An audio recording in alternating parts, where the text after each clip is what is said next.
تو جتن کا بولا۔ ہمارے چینل سے جڑنے کے لیے یوٹیوب پر رازائی حبیب آفیشیل کو سبسکرائب کریں۔ ورحمۃ اللہ وبرکاتہ۔ الحمدللہ الحمدللہ علی نعمائہ الشاملہ وآلائہ الکاملہ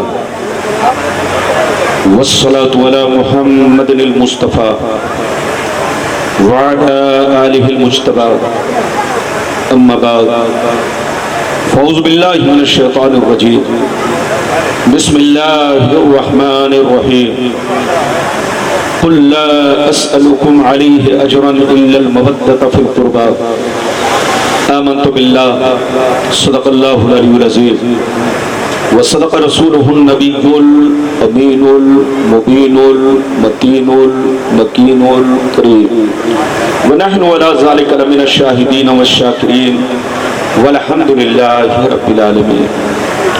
معزز حضرات، یہ آپ حضرات کی محبت ہے، خصوصیت کے ساتھ جناب علی حسن صاحب، عمر صاحب، عمران صاحب اور ان کے جتنے ساتھی ہیں اور دارالعلوم کے جتنے ممبران ہیں اور نوئیڈا کے رہنے والے جتنے مسلمان بھائی ہیں، سارے لوگوں کی محبت کہ میں آپ کے درمیان بہت دنوں کے بعد پھر حاضر خدمت ہوا، آپ کے درمیان شرکت کی سعادت حاصل کر رہا ہوں۔ یہی وہ جلسہ ہے جس جلسے میں سب سے پہلے نوئیڈا میں 25 سال پہلے میں نے تقریر کیا۔ اس جلسے میں 25 برس پہلے سب سے پہلی تقریر نوئیڈا میں نے کیا۔ اس کے بعد تو نوئیڈا میں میری بے شمار تقریریں ہو چکی ہیں، جو مجھے جانتا ہے وہ خوب جانتا ہے، اور جو لوگ نہیں جانتے ہیں تو یہ ان کی اپنی بات ہے، ورنہ نوئیڈا میرے لیے کوئی نئی جگہ نہیں، بہت پرانی جگہ ہے۔ بالکل ادب سے بیٹھے، ہوش میں بیٹھے، موضوع تو بہت ہے، میں کسی موضوع پر تقریر کر سکتا ہوں، مگر یہ محرم شریف کا مہینہ ہے تو خطیب کو بھی چاہیے کہ جیسا مہینہ ویسی تقریر۔ پھر کبھی آؤں گا، آپ جس موضوع پر کہو گے اسی موضوع پر تقریر ہوگی، لیکن آج میں اپنی تقریر میں خاص باتیں آپ تک پہنچانے کی کوشش کروں گا۔ پہلی بات تو یہ بتانا چاہوں گا کہ محبت کہتے کس کو ہے۔ دوسری بات یہ بتانا چاہوں گا اللہ اور اس کے رسول کی محبت کیا ہے۔ تیسری بات یہ بتانا چاہوں گا اہل بیت کی محبت کیا ہے۔ پانچویں بات یہ بتانا چاہوں گا، چوتھی بات یہ بتانا چاہوں گا اہل بیت کا مقام، ان کا مرتبہ کیا ہے۔ پانچویں بات یہ بتانا چاہوں گا کہ کربلا کا واقعہ کیوں پیش آیا، کیا وجہ تھی کہ کربلا کا واقعہ پیش آیا، اور کربلا کے واقعہ سے ہمیں کیا کیا سبق ملا۔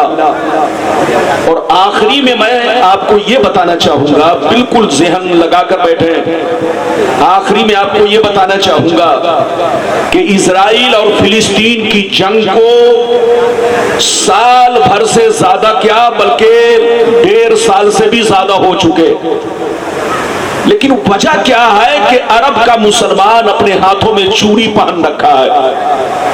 کسی نے غازہ کا ساتھ نہیں دیا، غازہ برباد ہو گیا، وہاں کے مسلمان برباد ہو گئے، لیکن عرب کے بادشاہ کے منہ پر تالا آج تک تالے لگے ہوئے ہیں، اور سبوں کے ہاتھوں میں چوڑیاں ہیں۔ کسی نے آج تک غازہ کا ساتھ نہیں دیا۔ وجہ کیا ہے؟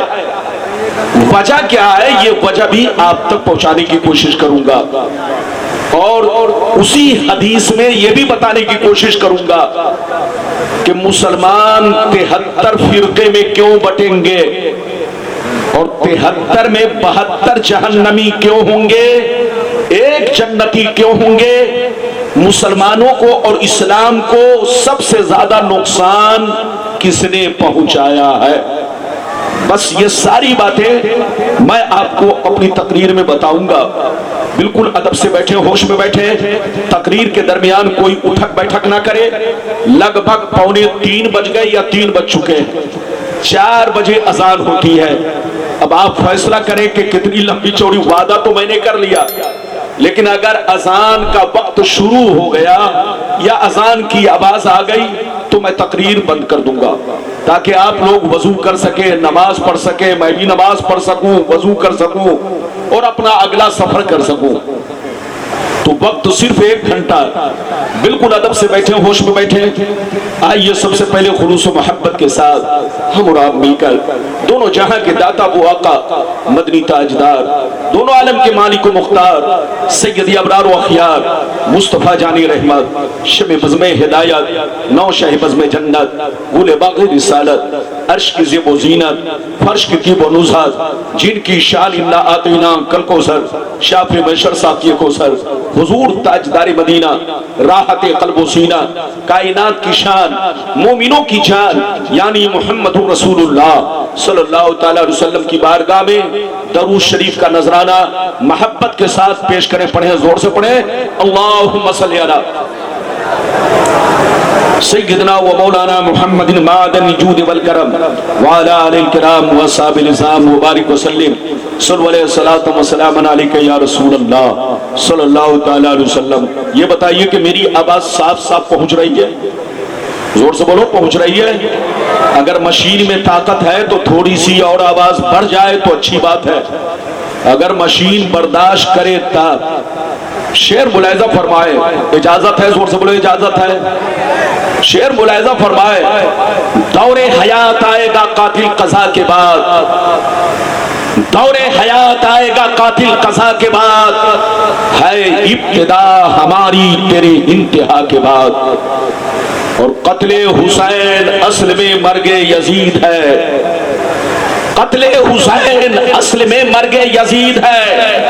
اسلام زندہ ہوتا ہے ہر کربلا کے بعد. اور یہ بھی شعر ملاحظہ فرمائے. حق پر وہی ہے جس میں شریعت کا رنگ ہے, حق پر وہی ہے جس میں شریعت کا رنگ ہے, باطل وہ ٹھہرا جس میں ضلالت کا رنگ ہے.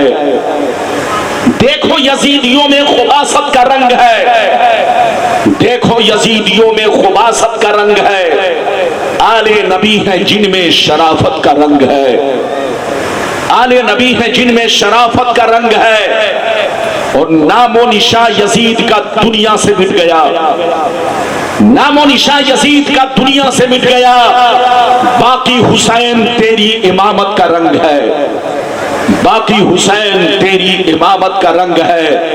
اور گزرے ہوئے زمانہ ہوئے پھر بھی آج تک, گزرے ہوئے زمانہ ہوئے پھر بھی آج تک کربل کی سرزمین پہ شہادت کا رنگ ہے, کربل کی سرزمین پہ شہادت کا رنگ ہے. نوئیڈا دلی کے رہنے والے باشعور مسلمان, ابھی میں نے قرآن کی جس آیت کو موضوع بنایا, اللہ رب العزت کا ارشاد پاک, قُلْ لَا أَسْأَلُكُمْ عَلَيْهِ أَجْرًا إِلَّا الْمَوَدَّةَ فِي الْقُرْبَى.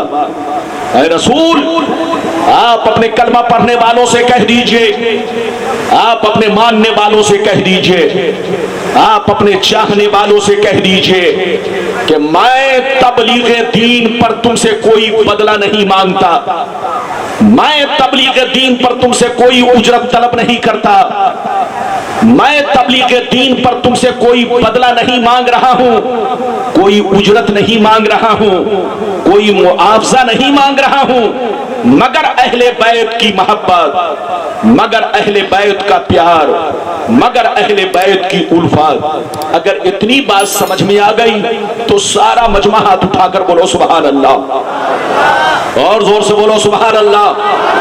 قرآن کا انداز بیان دیکھیے.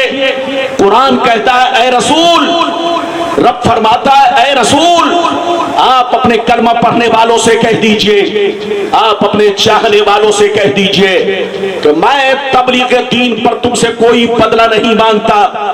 دنیا کا دستور ہے کہ دنیا جب محنت کرتی ہے تو معاوضہ چاہتی ہے, دنیا کا دستور ہے کہ جب دنیا کوئی کام کرتی ہے تو اجرت چاہتی ہے، بدلہ چاہتی ہے، لیکن تمہارا پیغمبر صبح سے لے کے شام تک دین کا کام کرتا ہے، دین کی تبلیغ کرتا ہے، دشمنوں سے گالیاں سنتا ہے تمہارے لیے، دشمنوں سے پتھرے کھاتا ہے تمہارے لیے، دشمنوں کے تانے برداشت کرتا ہے تمہارے لیے، لیکن میں نے تم سے کبھی بدلہ نہیں مانگا، معاوضہ نہیں مانگا، اجرت طلب نہیں کیا۔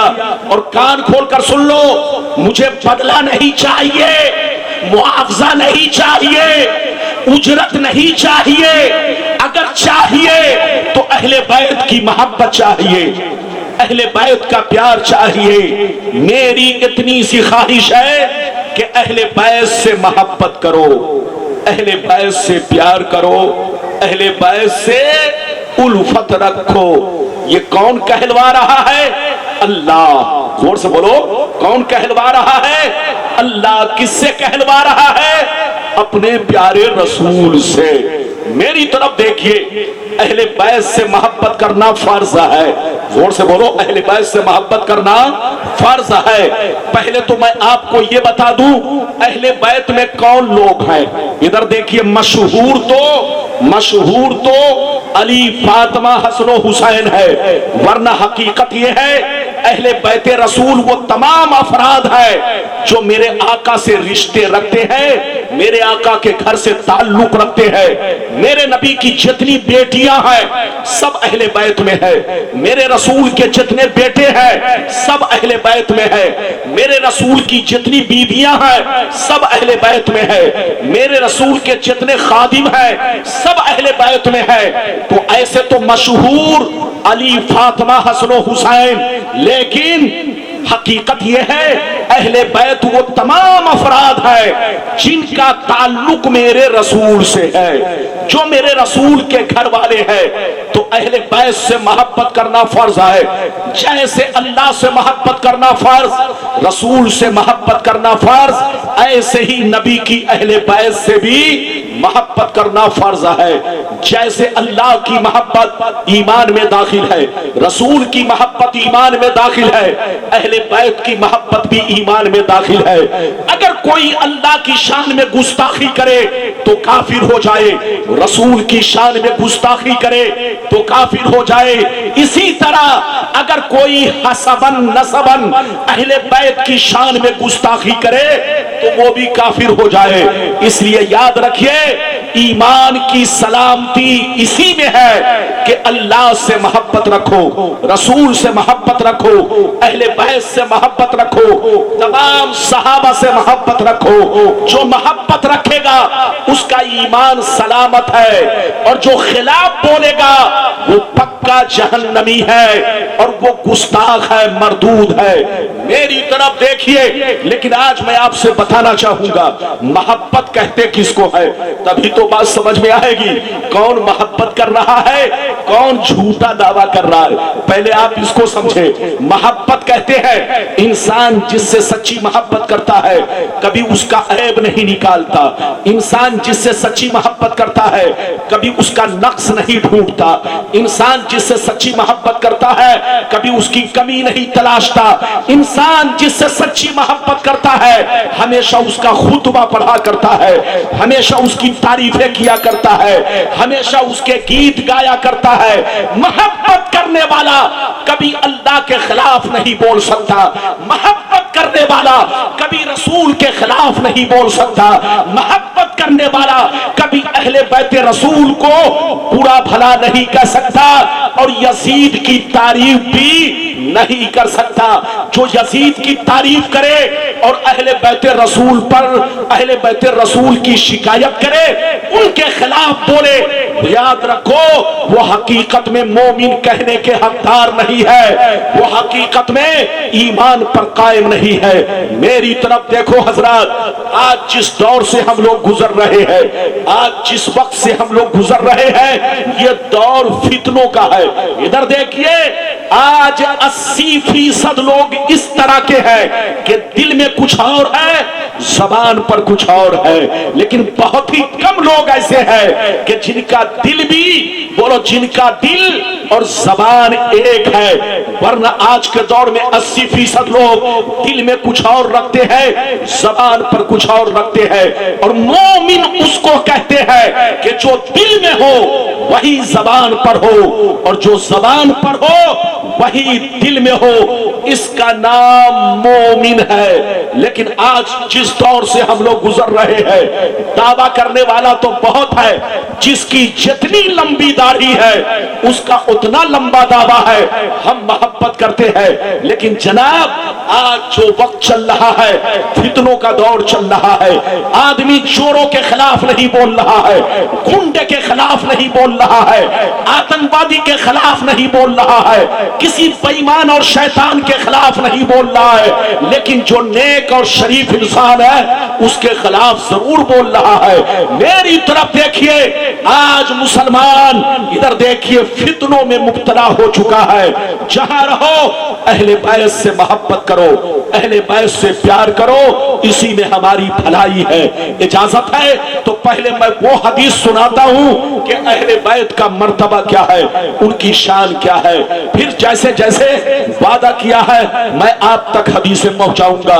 بالکل ادب سے بیٹھے، وقت نہیں ہے، پانی جس کو پینا ہے چپ چاپ آپ دے سکتے ہیں، لیکن آپ ڈسٹرب نہ کریں۔ اجازت ہے تو میں آپ کو حدیث سناؤں۔ سارا مجمع ہاتھ اٹھا کر بولو سبحان اللہ، اور زور سے بول دو سبحان اللہ، اور زور سے بولو سبحان اللہ۔ ماشاءاللہ غور سے سنو، ترمذی شریف جلد ثانی باب المناقب صفحہ نمبر 219 کی حدیث سنو۔ ان عمر ابن ابی سلمۃ قال لما نزلت هذه الآية على النبي صلى الله عليه وسلم انما يريد الله ليذهب عنكم الرجس اهل البيت ويطهركم تطهيرا في بيت ام سلمى ودعا النبي صلى الله عليه وسلم فاطمة وحسنا وحسينا فجلهم بكساء وعلي خلف ظهره فجله بكساء ثم قال اللهم هؤلاء اهل بيتي فاذهب عنهم الرجس وطهرهم تطهيرا۔ زور سے بول دو سبحان اللہ، اور زور سے بولو سبحان اللہ۔ میں نے آپ کو بہت شاندار حدیث سنا، یہ حدیث ادھر دیکھیے، ترمذی شریف جلد نمبر 2 پیج نمبر 219 پر یہ حدیث ہے۔ حضرت عمر بن سلمہ کہتے ہیں کہ جب قرآن کی یہ آیت انما یرید اللہ لیذھب عنکم الرجس اہل البیت ویطہرکم تطہیرا، جب قرآن کی یہ آیت ام سلمہ کے گھر میں نازل ہوئی، ام سلمہ کے گھر میں نازل ہوئی تو میرے سرکار وہاں موجود تھے۔ جیسے وہاں یہ آیت نازل ہوئی تو میرے سرکار نے حضرت فاطمہ کو بلایا، حسن و حسین کو بلایا، مولا علی کو بلایا۔ بلانے کے بعد ارشاد فرمایا اے علی بیٹھ جاؤ، اے فاطمہ بیٹھ جاؤ، اے حسن و حسین بیٹھ جاؤ۔ جب سب لوگ بیٹھ گئے تو میرے سرکار نے اپنی نورانی چادر کو پھیلایا، سب کے سروں پر ڈال دیا، سب کو چادر میں لپیٹ لیا۔ لپیٹنے کے بعد اللہ سے اس طرح دعا کرنے لگے، اللہم ہؤلاء اہل بیتی فاذھب عنہم الرجس وطہرہم تطہیرا۔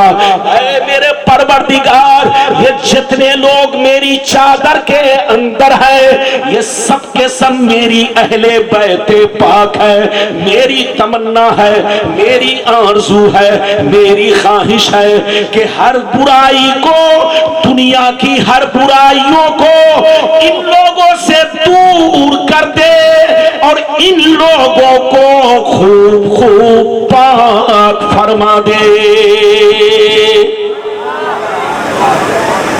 کتنے لوگوں نے حدیث سن لیا؟ ہاتھ اٹھا کر بولو سبحان اللہ۔ یہ بتائیے کہ میں جو بیان کر رہا ہوں بات سمجھ میں آ رہی ہے؟ ادھر دیکھیے، یہ محرم شریف کا مہینہ ہے تو حسین کا تذکرہ ضروری ہے۔ میری طرف دیکھیے، نبی نے چادر میں کتنے لوگوں کو چھپایا؟ زور سے بولو۔ اور زور سے بولو چادر میں، اپنی چادریں مبارک کتنے لوگوں کے سروں پر ڈالی؟ 4 لوگ. کون کون؟ جلدی بولو.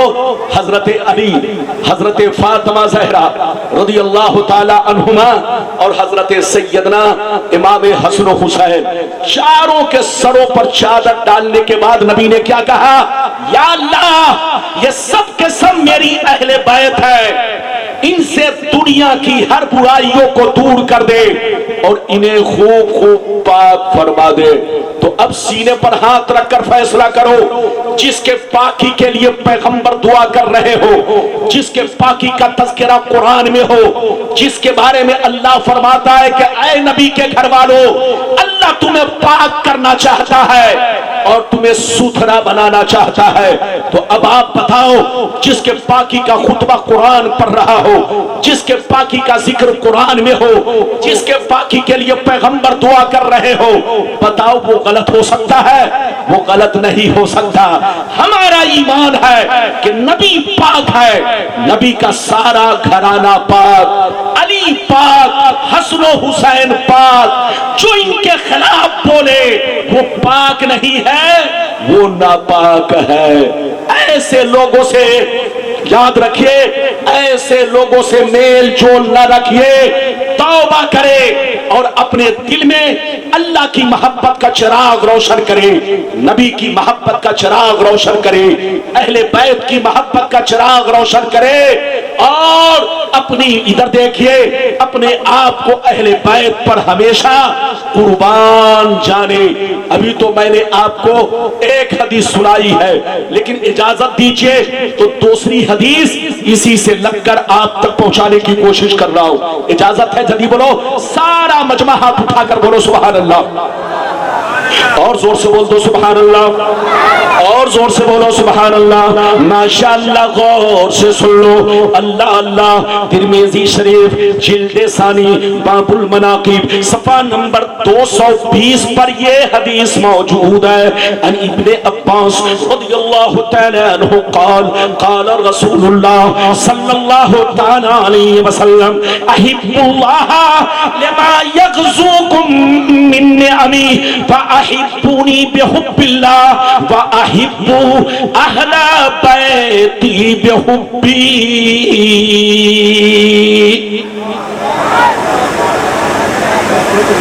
یہ بتائیے آپ لوگ تھکے تو نہیں ہیں؟ زور سے بولو، تھکے تو نہیں ہیں؟ عظمت رضا نے آپ کو 1 گھنٹہ سنایا،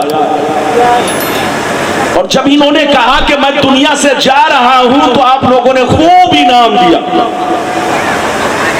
اور بولو، انہوں نے کہا نا کہ میں دنیا چھوڑ کر جا رہا ہوں تو آپ لوگوں نے سن سن کر کے خوب انعام دیا. اب آپ بتائیے. اس لیے انعام دینے سے پہلے بھی سوچنا چاہیے کہ کہاں انعام دینا چاہیے. سبحان اللہ کہنے سے پہلے بھی سوچنا چاہیے کہ کہاں پر سبحان اللہ کہنا چاہیے. ارے بولو، کہاں پر سبحان اللہ کہنا چاہیے اور کہاں پر انعام دینا چاہیے. اگر کوئی شاعر آپ سے یہ کہے کیا آپ چاہتے ہیں کہ میں مر جاؤں، اب آپ نے جھٹ سے 500 کا نوٹ پکڑا دیا تو اس کا مطلب یہ ہوا کہ آپ ان کے موت کا نام سن کر، موت کی خبر سن کر انعام دے رہے. تو ان سب چیزوں سے بچیے. میری طرف دیکھیے، بیٹھیے، جلدی بیٹھیے، اجازت ہے. جناب میں نے ابھی آپ کو دوسری حدیث سنائی، مطلب سنیے، مطلب ادھر دیکھیے. نبی فرماتے ہیں ایسے تو دنیا میں محبت کی بے شمار قسمیں ہیں. زور سے بولو، ایسے تو دنیا میں محبت کی بے شمار قسمیں ہیں. ماں کی محبت ہے، باپ کی محبت ہے، بھائی بہنوں کی محبت ہے، بچوں کی محبت ہے، پڑوسی کی محبت ہے. نبی فرماتے ہیں ایسے تو دنیا میں محبت کی بے شمار قسمیں ہیں، مگر یاد رکھو ساری محبتوں میں 3 محبتیں اصل ہیں. ساری محبتوں میں 3 محبتیں اصل ہیں. اگر یہ تینوں نہیں تو ساری محبتیں بیکار ہے. کیا فرمایا؟ جلدی بولے، کیا کر رہے ہیں؟ اسٹیج پر یہ سب کیا ہوا؟ اس سے ذہن بڑھتا ہے. ارے بولیے. ایک تو آپ نے مجھے 3 بجے کرسی پر بیٹھایا, جب ساری دنیا سو گئی تب میرا نمبر آیا. اب آپ بتائیے, لوگ ابھی خراٹے لے رہے ہیں, لیکن آپ لوگ تھک چکے ہیں. میری طرف دیکھیے, دنیا میں کتنی محبتیں ہیں, جلدی بولو. بے شمار. ادھر دیکھیے, آپ کی محبت, میری محبت, عالم علماء سے محبت, پیر و مرشد سے محبت. ادھر دیکھیے, امام سے محبت. ادھر دیکھیے, مولانا سے محبت, پڑوسی سے محبت, ماں باپ سے محبت, بھائی بہنوں سے محبت, بچوں سے محبت. یہ سب محبت ہے نا؟ ارے بولو, سب محبتیں ہیں نا؟ نبی فرماتے ہیں کہ ساری محبتوں میں مین 3 ہے. جلدی بولو, ساری محبتوں میں مین 3 ہے. اگر یہ تینوں نہیں تو ساری محبتیں بیکار ہے. ماں کی محبت بھی کام نہیں آئے گی, باپ کی محبت بھی کام نہیں آئے گی, پڑوسی کی محبت بھی کام نہیں آئے گی, تم کو پیر کی محبت بھی کام نہیں آئے گی, امام کی محبت بھی کام نہیں آئے گی.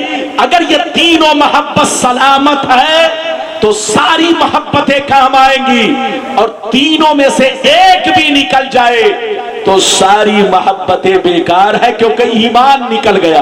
ادھر دیکھیے, وہ 3 محبت کیا ہے؟ ادھر دیکھو, نبی فرماتے ہیں محبت کا پہلا درجہ یہ ہے, محبت کا پہلا زینہ یہ ہے, محبت کی پہلی سیڑھی یہ ہے کہ تم اس دنیا میں اپنے ماں باپ سے زیادہ, اپنے بچوں سے زیادہ, تمام جہان سے زیادہ, دنیا کی ہر چیز سے زیادہ اللہ سے محبت کرو.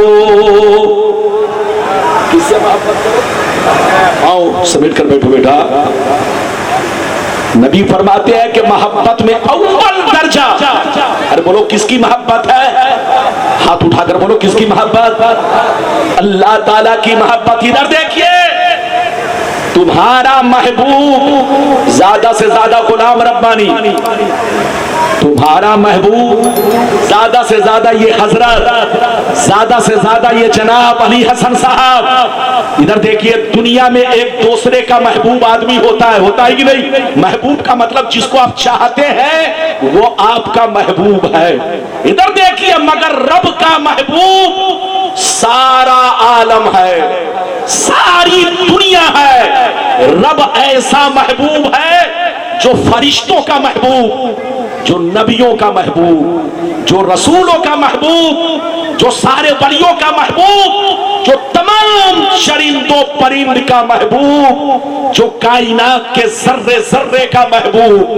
نبی فرماتے ہیں محبت میں اول درجہ یہ ہے کہ سب سے زیادہ اپنے رب سے محبت کرو, اپنے رب سے محبت کرو. ادھر دیکھو, آپ نے پیر سے محبت تو کیا, رسول سے محبت تو کیا, لیکن رب کی محبت سینے میں پیدا نہیں ہوئی تو گویا آپ منزل تک نہیں پہنچے. زور سے بولو, گویا آپ منزل تک نہیں پہنچے.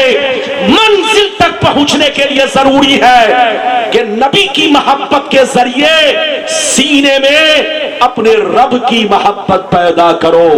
جس کے سینے میں رب کی محبت پیدا ہو گئی, جو رب کی محبت میں مچلنے لگا, جس نے اپنا محبوب رب کو بنا لیا, تو سمجھو کہ آپ منزل تک پہنچ گئے. تو نبی فرماتے ہیں ایسے تو محبت کی بے شمار قسمیں ہیں, دنیا میں محبت کی بے شمار قسمیں ہیں. ماں کی محبت ہے, باپ کی محبت ہے, رشتہ داروں کی محبت ہے, پڑوسی کی محبت ہے, بھائی بہنوں کی محبت ہے, بیوی بچوں کی محبت ہے. مگر ساری محبتوں میں مین 3 ہے, اصل 3 ہے. اگر یہ تینوں نہیں تو ساری محبتیں بیکار ہے. نبی فرماتے اول درجہ یہ ہے محبت میں, سب سے بولو محبتیں, سب سے بولو اول درجہ محبت میں اول درجہ یہ ہے اول زینہ یہ ہے کہ سب سے زیادہ تم اپنے ماں باپ سے زیادہ، کاروبار سے زیادہ، تجارت سے زیادہ، دنیا کی ہر چیز سے زیادہ اپنے رب سے محبت کرو. جان چلی جائے مگر اس کے خلاف مت بولو، مصیبت پہ مصیبت آئے مگر ان کے خلاف سوچو نہیں. اللہ کسی پر ظلم نہیں کرتا، اس سے بڑا مہربان قسم خدا کوئی نہیں ہو سکتا. تم غور نہیں کرتے، آج دنیا باس بن رہی ہے، دنیا ہٹلر بن رہی ہے. تھوڑی سی حکومت آ گئی تو لوگوں کو پاؤں سے کچلنے لگے، دولت آ گئی تو گولی اور بم کا استعمال کرنے لگے. آج دنیا دولت اور حکومت پر اتراتی ہے، لیکن وہ رب کتنا بڑا مہربان، ساری دنیا کا بادشاہ، سارے عالم کا بادشاہ، اگر وہ چاہ لے تو بادل کا ٹکڑا توڑ کر آپ پر گرا دے، آپ ہلاک ہو جاؤ. اگر وہ چاہ لے تو زمین میں زلزلہ بھیج دے، پوری آبادی زمین کے نیچے چلی جائے.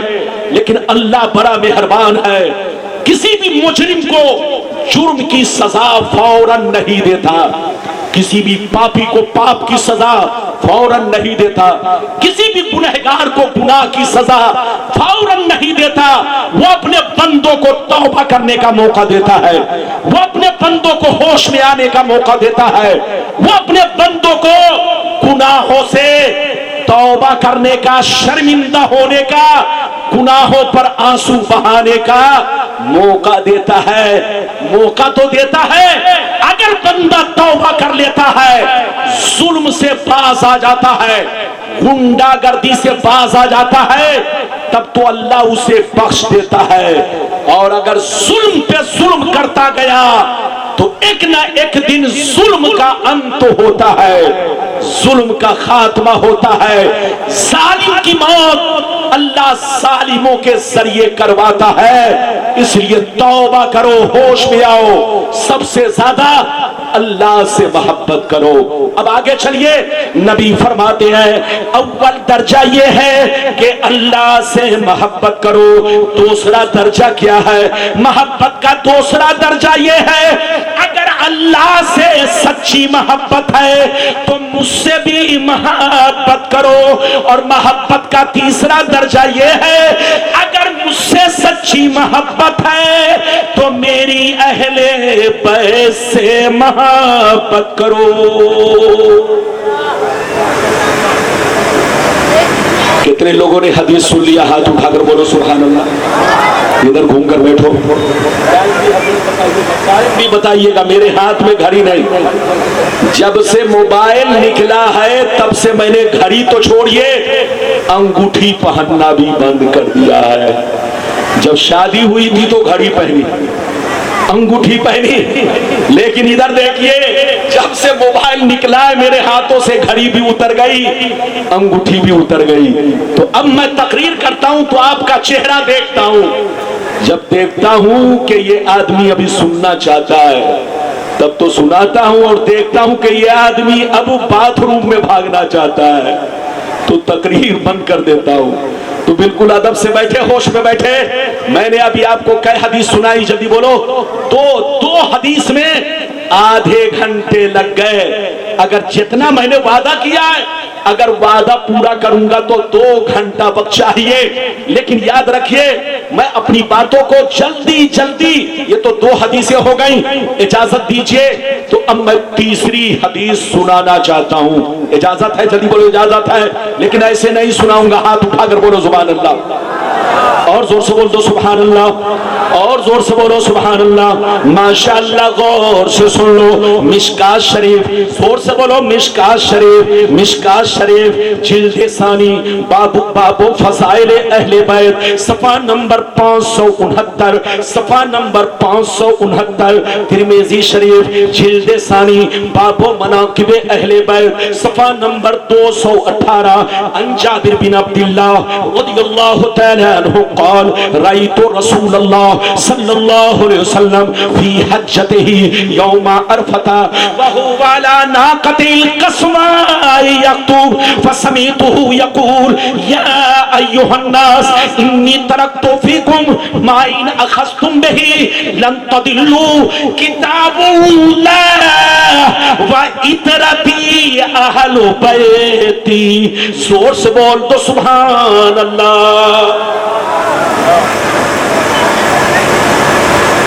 اجازت ہے؟ اجازت ہے؟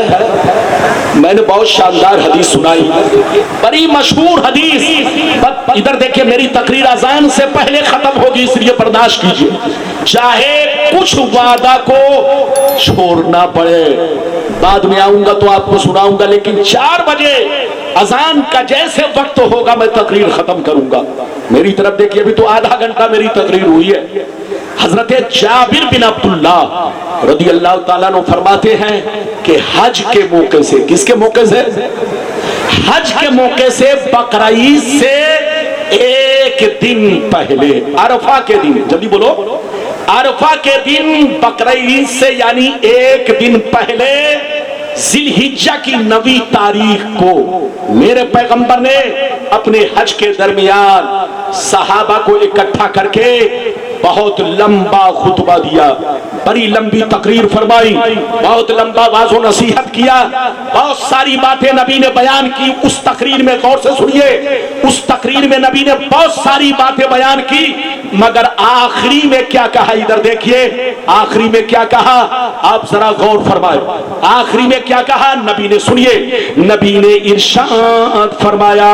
حضرت جابر کہتے ہیں کہ نبی نے بڑا لمبا خطبہ دیا، بڑی لمبی تقریر فرمائی، بہت زیادہ واعظ و نصیحت کیا، لیکن اس تقریر میں آخری میں نبی نے اپنی قصبہ اونٹنی پر سوار ہو کر، اپنی قصبہ اونٹنی پر سوار ہو کر آخری میں کیا کہا سن لو. آخری میں نبی نے فرمایا او صحابہ، ان قریب میں دنیا کو چھوڑ کر جا رہا ہوں، ان قریب میں دنیا کو چھوڑ کر جا رہا ہوں، ان قریب میں دنیا کو چھوڑ کر جانے والا ہوں. ایک بات یاد رکھنا، میرے جانے کے بعد لڑائی مت کرنا، جھگڑا مت کرنا، خون ریزی مت کرنا، زمین پر فساد مت پھیلانا. میرے جانے کے بعد لڑائی مت کرنا، اختلاف مت کرنا. میں 2 قیمتی چیزیں چھوڑ کر جا رہا ہوں، 2 وزنی چیز چھوڑ کر جا رہا ہوں، 2 عظیم شے چھوڑ کر جا رہا ہوں. ایک قرآن ہے، دوسری اہل بیت ہے. میرے جانے کے بعد لڑائی مت کرنا، جھگڑا مت کرنا، قرآن کو بھی مضبوطی سے پکڑے رہنا، اہل بیت کو بھی مضبوطی سے پکڑے رہنا. جب تک دونوں کو پکڑے رہو گے ہرگز گمراہ نہیں ہو سکتے.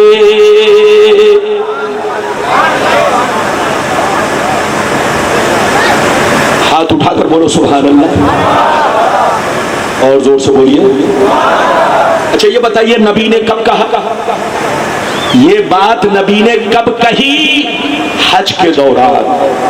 اچھا ادھر دیکھیے، نبی نے اپنی زندگی میں 1 بار حج کیا. ادھر دیکھیے، وہ نبی کا اول حج اور آخری حج ہے. ادھر دیکھیے، جب آپ نے حج فرمایا تو حج کے درمیان 9 ذی الحجہ کو بقرعید سے 1 دن پہلے نبی نے ایسا کہا، اور اس کے 3 مہینہ کے بعد بولو نبی دنیا سے پردہ کر گئے. بولو حج کے لگ بھگ 3 مہینہ. حج کب کرتے؟ بولو بقرعید کے مہینے میں، ذی الحجہ مہینے میں. اور نبی بولو دنیا سے ہماری نظروں سے اوجھل کب ہوئے؟ ربیع الاول شریف کی بولو 12ویں تاریخ کو. تو ادھر دیکھیے نبی نے حج کے دوران جو باتیں کہیں، اس بات کو کہنے کے لگ بھگ 3 مہینے کے بعد میرے نبی نے وصال فرمایا، پردہ فرمایا. نبی نے پردہ کرنے سے کئی مہینہ پہلے، جلدی بولو، 3 مہینہ پہلے صحابہ سے کیا کہا؟ جلدی بولو. میں 2 چیزیں چھوڑ رہا ہوں، ایک قرآن، دوسری اہل بیت. میرے جانے کے بعد قرآن کو بھی پکڑے رہنا اور اہل بیت کو بھی پکڑے رہنا. جب تک دونوں کو پکڑے رہو گے ہرگز گمراہ نہیں ہو سکتے. اب میں آپ لوگوں سے ایک بات پوچھنا چاہتا ہوں, نبی نے قرآن کے ساتھ اہل بیت کا ذکر کیوں کیا؟ ارے بولو, قرآن کے ساتھ اہل بیت کا ذکر کیوں کیا اور اہل بیت کے ساتھ قرآن کا ذکر کیوں کیا؟ نبی نے دونوں کو پکڑنے کا حکم دیا. ایسا کیوں؟ اس کو سمجھنا چاہتے ہو تو ذہن لگاؤ, جاگ کر بیٹھو, جاگ کر ادھر دیکھو. نبی نے ارشاد فرمایا میں دو چیزیں چھوڑ رہا ہوں, ایک قرآن ہے, دوسری اہل بیت ہے. قرآن کو بھی پکڑے رہنا, اہل بیت کو بھی پکڑے رہنا. قرآن کو اس لیے پکڑے رہنا کہ قرآن اللہ کی کتاب ہے, اللہ کا سارا قانون قرآن میں موجود ہے. قرآن میں نماز کا طریقہ, روزے کا طریقہ, حج و زکات کا طریقہ, جینے مرنے کا طریقہ, کھانے پینے کا طریقہ, زندگی گزارنے کا طریقہ. قرآن کو پکڑے رہنا کیونکہ یہ اللہ کا نور ہے, اللہ کی مضبوط رسی ہے. جو قرآن کو پکڑا وہ جنت کو پہنچا, جو قرآن کو چھوڑا وہ جہنم میں گیا. تو قرآن کو پکڑے رہنا کیونکہ یہ اللہ کا نور ہے, یہ دنیا کے لیے ہدایت ہے, اللہ کی مضبوط رسی ہے, اللہ کا سارا قانون اس میں موجود ہے. اور اہل بیت کو بھی پکڑے رہنا, اہل بیت کو اس لیے پکڑے رہنا کہ جو اہل بیت ہوں گے ان کی زندگی قرآن کے مطابق ہوگی.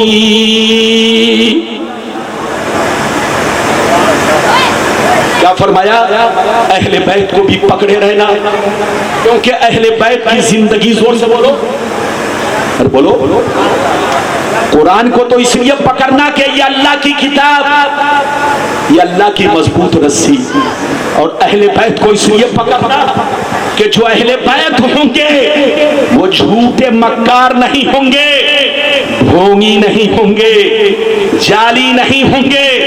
ان کی زندگی کا لمحہ لمحہ قرآن کے مطابق ہوگا.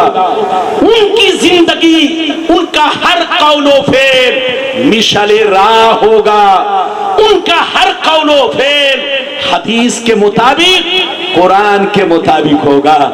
اس حدیث سے پتا چلا کہ کربلا میں حسین حق پر ہے. ہاتھ اٹھا کر بولو, کربلا میں حسین اگر حق پر نہ ہوتے, ارے بولو, تو نبی نے پردہ کرنے سے 3 مہینہ پہلے 2 چیزوں کو پکڑنے کا حکم دیا. ارے بولو, قرآن کو اور اہل بیت کو. گویا نبی کی نظر دیکھ رہی تھی کربلا کو. ارے بولو, نبی کی نظر دیکھ رہی تھی کربلا کو. تو نبی نے فرمایا کہ میں 2 چیزیں چھوڑ رہا ہوں, ایک قرآن, دوسری اہل بیت. قرآن کو بھی پکڑے رہنا, اہل بیت کو بھی پکڑے رہنا. جب تک دونوں کو پکڑے رہو گے تم گمراہ نہیں ہو سکتے. لیکن کچھ بے ایمان لوگ یزید کی بہت تعریف کرتے ہیں. جیسے محرم کا مہینہ آتا ہے تو مت پوچھئے, ہر گلی کوچوں میں کہتے ہیں یزید حق پر ہے, یزید کی کوئی غلطی نہیں ہے, یزید رحمت اللہ علیہ ہے. ابے پاگل, کان کھول کر سن لو, حدیثیں تو اپنی جگہ ہے, میں سناؤں گا, لیکن ایک بات یاد رکھو, اگر یزید حق پر ہوتا تو آج دنیا میں جیسے حسین نام کے لوگ ملتے ہیں یزید نام کا آدمی بھی ملتا. لیکن آپ بتاؤ, سعودیہ گئے, آپ نے کسی یزید نام کا آدمی دیکھا؟ قطر گئے, آپ نے کسی یزید نام کا آدمی دیکھا؟ دبئی گئے, آپ نے کسی یزید نام کا آدمی دیکھا؟ حضرات ادھر دیکھیے, کربلا کے واقعہ سے پہلے لوگ اپنے بچوں کا نام یزید تو رکھتے تھے کربلا سے پہلے, لیکن کربلا کے بعد مسلمانوں نے پوری دنیا میں اپنے بچوں کا نام یزید رکھنا بند کر دیا. اور بولو, کیونکہ یزید بدنام زمانہ انسان کا نام ہے، یزید اس ظالم انسان کا نام ہے جس نے کعبے پر حملہ کروایا، یزید اس ظالم انسان کا نام ہے جس نے مدینہ المنورہ کی بے حرمتی کی، یزید اس ظالم انسان کا نام ہے جس نے ہزاروں صحابہ کو بے دردی سے قتل کروایا، یزید اس ظالم انسان کا نام ہے جس نے فاطمہ زہرا کے بیٹوں کو 3 دن کا بھوکا پیاسا رکھوا کر بے دردی سے شہید کروایا، یزید اس ظالم انسان کا نام ہے جس نے اہل بیت رسول کی توہین کی، ان کو گالیاں تک دی۔ اسی لیے امام حنبل نے یزید کو کھلم کھلا کافر کہا، امام حنبل جیسی شخصیت نے یزید کو کھلم کھلا کافر کہا اور اس پر لعنت بھیجنے کو جائز قرار دیا۔ تو حضرات یزید کا فسق و فجور پوری دنیا میں مشہور ہے، یزید جیسا عیاش تاریخ میں آپ کو نہیں ملے گا، یزید جیسا ظالم آپ کو تاریخ میں نہیں ملے گا۔ یزید اس ظالم انسان کا نام ہے جس نے کعبے پر حملہ کروایا، جس نے مدینہ پر حملہ کروایا، لاکھوں صحابہ کو ہزاروں صحابہ کو بے دردی سے قتل کروایا، اس ظالم انسان کا نام ہے۔ لیکن یاد آج کل لوگ یزید کی تعریف کرتے ہیں، یاد رکھیے میں آپ کو ایک بات اور بتاؤں، حدیث تو سناؤں گا، یزید جب مر گیا، ارے زور سے بولو، یزید جب مر گیا تو اس کا ایک بیٹا تھا جس کی عمر لگ بھگ بولو 20-21 سال کی تھی، ارے بولو کس کی؟ اس کے بیٹے کی عمر 20-21 سال کی تھی۔ ادھر دیکھیے وہ بیمار چل رہا تھا، ادھر دیکھیے جب اس کی عمر 20-21 سال کی تھی، بیمار چل رہا تھا۔ یزید جب مر گیا تو لوگوں نے اس کے بیٹے معاویہ کو، کیا نام تھا جلدی بولو، معاویہ، اس کے بیٹے معاویہ کو زبردستی کرسی پر بیٹھایا۔ تو معاویہ نے کہا کہ میں اپنے باپ کی کرسی سے نفرت کرتا ہوں، ہمیں اس کرسی کی کوئی حاجت نہیں جس کرسی پر بیٹھ کر نبی کے نواسے کا خون بہایا گیا، میں وہ کرسی نہیں پسند کرتا جس کرسی پر بیٹھ کر نبی کے اہل بیت کو برا بھلا کہا گیا۔ تو اب آپ بتائیے، یزید کا اپنا بیٹا، یزید کا اپنا سگا بیٹا یزید کو برا کہہ رہا ہے، یزید کو حق پر نہیں مانتا، لیکن کچھ لوگ کہتے ہیں یزید حق پر ہے۔ اب آپ سینے پر ہاتھ رکھ کر فیصلہ کرو کہ ہم اس کے بیٹے کی بات مانے یا اس کے چمچوں کی بات مانے، یہ فیصلہ آپ کو کرنا ہے۔ اب میں آپ کو وہ حدیث سنانا چاہتا ہوں کہ یزید نے مدینہ پر کس طرح ظلم ڈھایا مدینہ پر۔ یہ تو جانتے ہیں آپ لوگ کہ بولو امام حسین کو شہید کیا، آپ لوگ جانتے ہیں شہادت بولو کربلا تو آپ نے سنا، لیکن مدینے والوں کا حال آپ نے نہیں سنا۔ اجازت دیجئے تو میں اس حدیث کو پیش کرتا ہوں، سارا مجمع ہاتھ اٹھا کر بولو سبحان اللہ، اور زور سے بول دو سبحان اللہ، اور زور سے بولو سبحان اللہ۔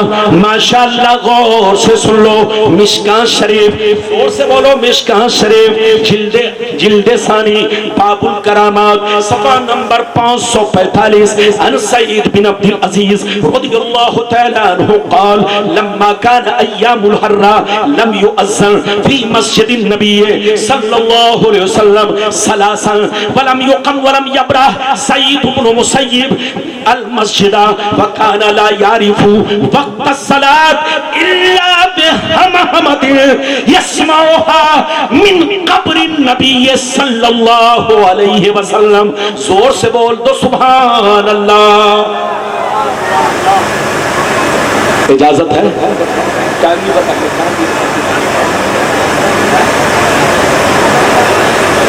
45 منٹ ہو گئے، کیا 15 منٹ ٹائم ہے کہ ختم کر دوں؟ 15 منٹ ٹائم ہے؟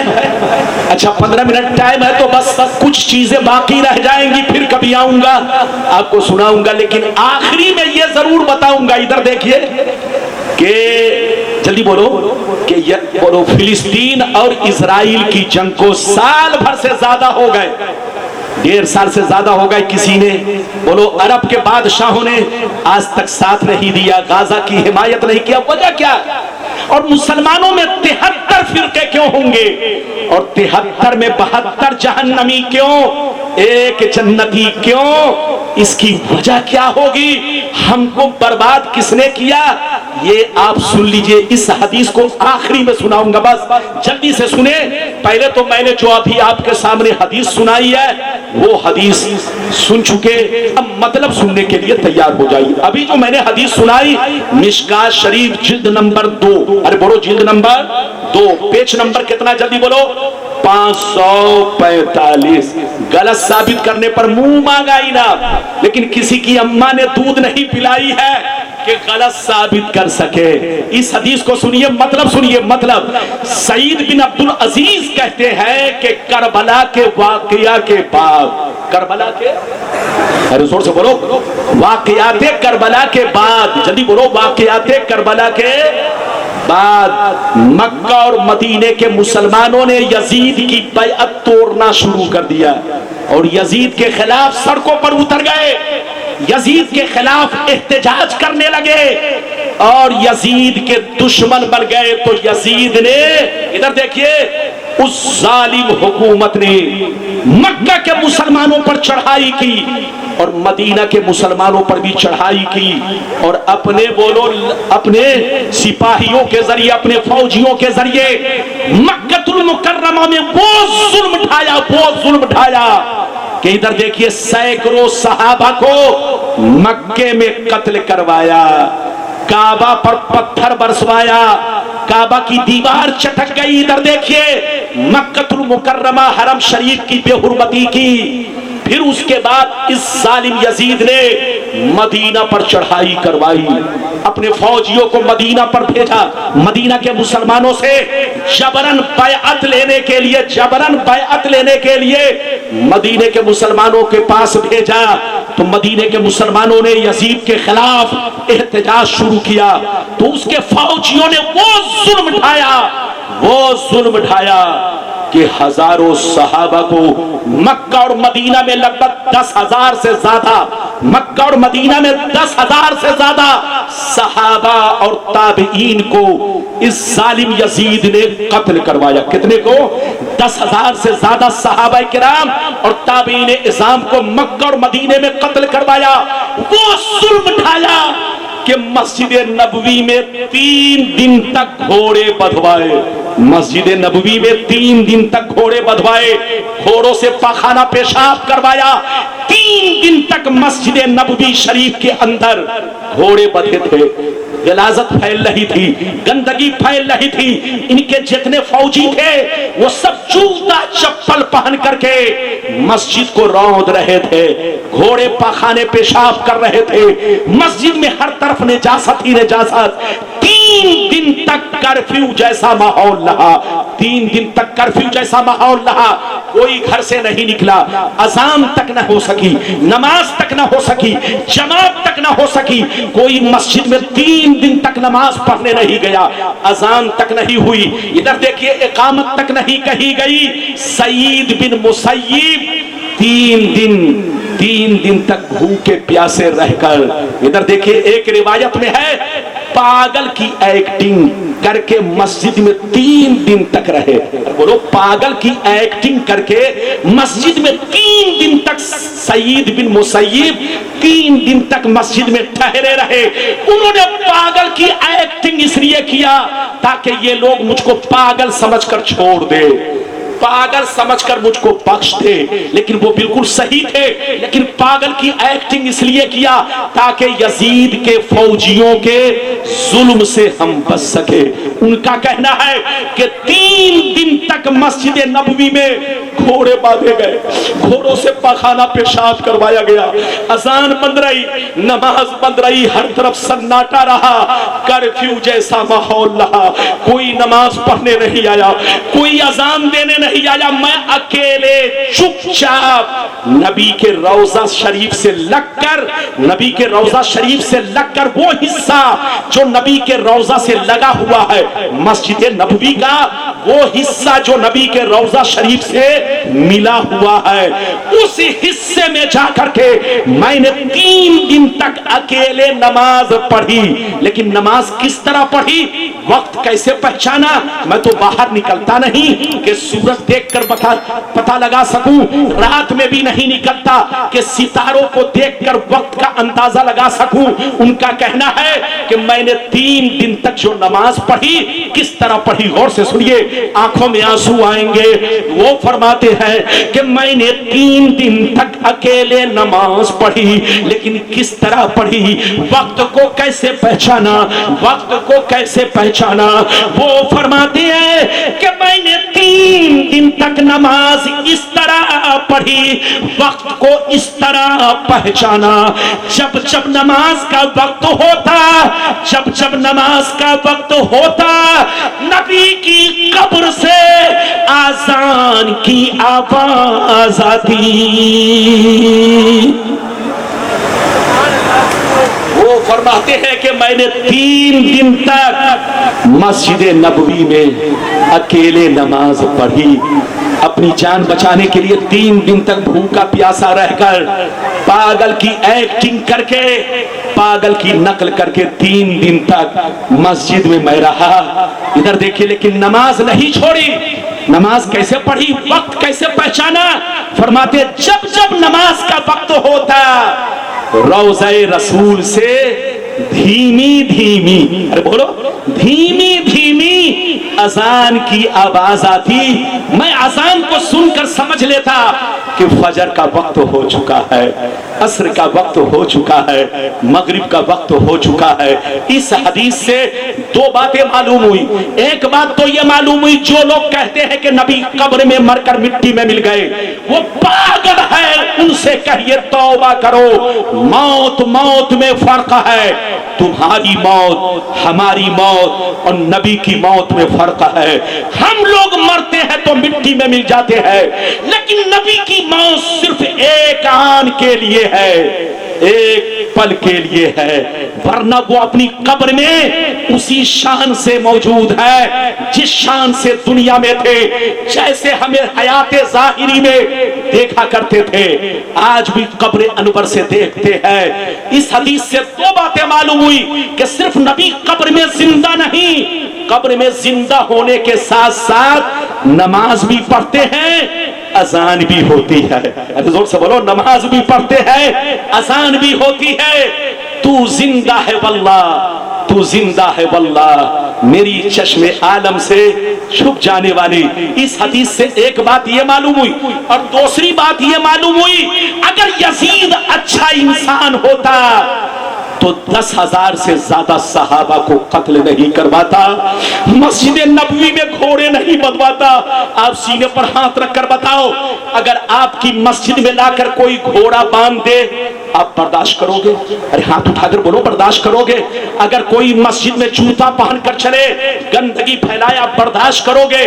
تو اے مسلمان، وہ کتنے بے ایمان لوگ ہیں جو یزید کی تعریف کرتے ہیں، کہتے حق پر ہے، یزید رحمت اللہ علیہ ہے۔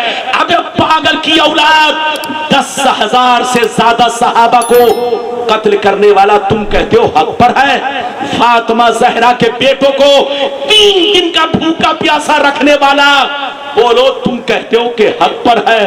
اہل بیت کو گالی دینے والے کو تم کہتے ہو حق پر ہے؟ وہ تمہارا طریقہ ہے، وہ تمہارا عقیدہ ہے۔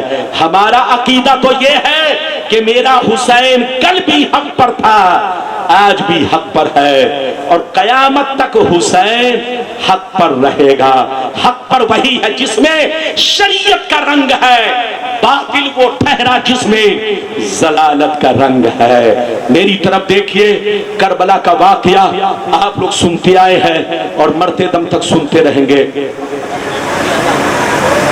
وقت ختم ہو گیا، اس لیے اب میں معافی چاہتا ہوں، اب میں اپنی تقریر یہیں پر روک رہا ہوں۔ بس جہاں رہیے مسلمان بن کر رہیے. کربلا والے کو یاد کیجئے تو کربلا والے کے بولو اس عمل کو بھی یاد کیجئے. اگر حسین چاہ لیتے تو یزید کی بیعت قبول کر لیتے. زور سے بولو, اگر حسین چاہ لیتے تو یزید کی بیعت قبول کر لیتے, لیکن حسین نے بیعت قبول نہیں کی. جان تو دے دیا, سر تو دے دیا, پورا خاندان تو کٹوا دیا, لیکن یزید کی بیعت قبول نہیں کی. اور آپ کو سبق دیا کہ کسی ظالم کا سپورٹ مت کرنا, کسی غنڈے کا سپورٹ مت کرنا, کسی آتنکوادی کا سپورٹ مت کرنا. جو کسی مجرم کا سپورٹ کرے وہ بھی مجرم ہے, جو کسی ظالم اور ہٹلر کا سپورٹ کرے وہ بھی ظالم اور ہٹلر ہے, جو کسی غنڈے آتنکوادی کا ساتھ دے وہ بھی آتنکوادی ہے. مجرم تو خود مجرم, جو اس کا ساتھ دے, جو اس کی حمایت کرے وہ بھی مجرم ہے.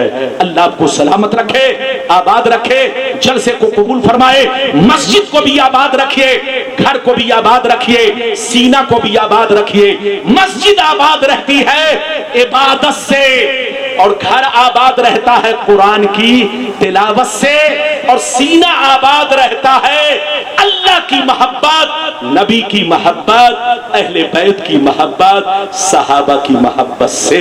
جہاں رہیے محبت کا چراغ سینے میں روشن رکھیے, ایمان پر قائم رکھیے. جو جس کا ایمان مضبوط وہ ہر جگہ مضبوط, اور جس کا ایمان کمزور وہ ہر جگہ کمزور. اللہ تعالیٰ میری اس تقریر سے آپ کو مالا مال فرمائے, اور اس تقریر پر اللہ رب العزت خود ہمیں اور آپ کو سب کو نیک عمل کی توفیق عطا فرمائے.